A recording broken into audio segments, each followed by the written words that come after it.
네, 윤석열 대통령이 정당한 사유 없이 헌법재판소의 서류 수치를 거부하고 있는 것과 관련해서 헌법재판소가 조금 전에 이미 서류를 받은 것으로 간주한다.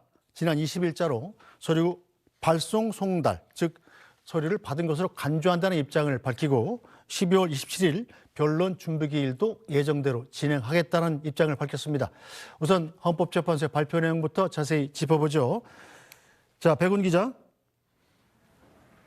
네, 헌법재판소의 결정 내용부터 정리해 주시겠습니까? 네, 헌법재판소는 1시간 20분쯤 전에 브리핑을 통해 윤석열 대통령에 대한 탄핵 심판 접수 통지서 등 관련 서류가 사흘 전인 지난 20일 송달 효력이 발생한 것으로 보겠다고 밝혔습니다. 이 소송 서류가 송달 장소에 도달하면 실제 수령이 이루어지지 않아도 효력이 발생한다고 판단한 겁니다. 발송 송달의 효력은 대법원 980 53 판례에 따라 소송 서류가 송달할 곳에 도달된 때에 발생하므로 소송 서류를 실제로 수령하지 아니한 때에도 송달의 효력은 발생합니다.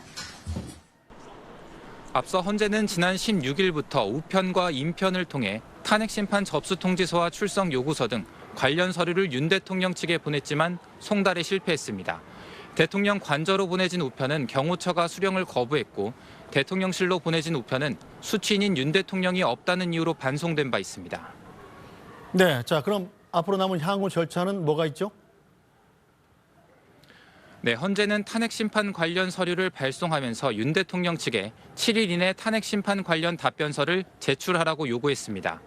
지난 20일에 서류가 송달된 것으로 간주되면서 윤 대통령 측은 오는 27일까지 답변서를 제출해야 합니다. 헌재는 27일로 예정된 변론 준비기일도 그대로 진행하겠다고 밝혔습니다. 변론 준비기일은 정식 변론기일에 앞서 쟁점과 증거를 정리하기 위한 절차인데 윤 대통령 측이 대리인이 선임되지 않았다는 이유 등으로 출석하지 않는다면 나중에 열리는 정식 변론기일에서 쟁점 정리 작업을 해야 해서 이 시간이 많이 걸릴 수 있습니다. 지금까지 헌법재판소에서 SBS 백운입니다.